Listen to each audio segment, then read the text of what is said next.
Hello guys.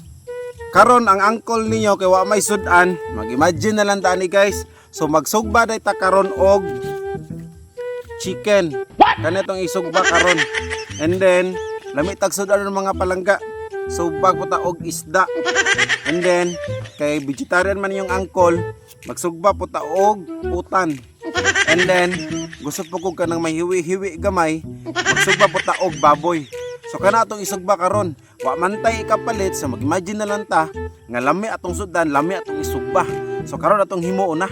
So karon mga palangga, maghaling nang yung uncle kay magsugba na ta sa ato ang mga lami kaayo nga mga sudan.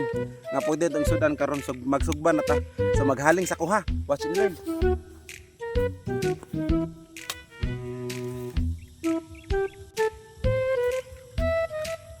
Dugay kay mahaling lang nga.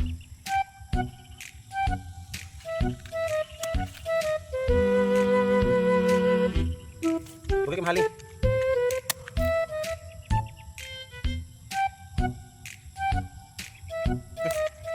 Dugay kayo guys.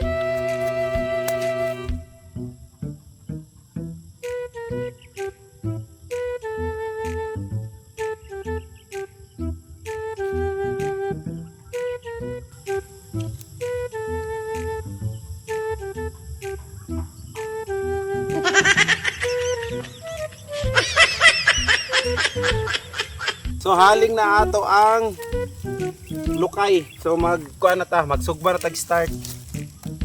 Aray, inita ay.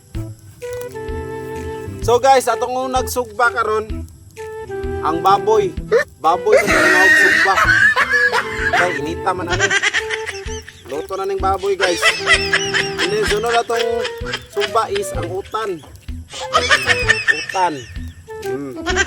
Then magsugba po ta og chicken. Siyempre, need po tag chicken. Oh, di ba? Dito na itong sugba karon.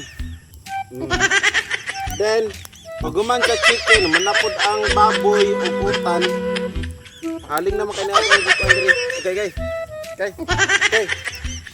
Okay.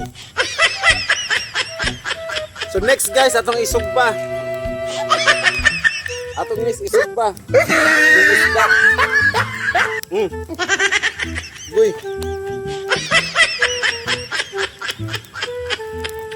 Luto na guro guys.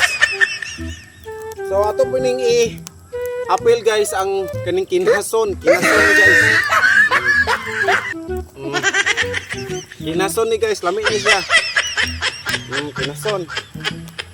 Napa o kinason ato ning isugba. Uy. Okay. Kita. Yes guys, lami kay sudan lang ko karon. Thank you so much for watching. Bye.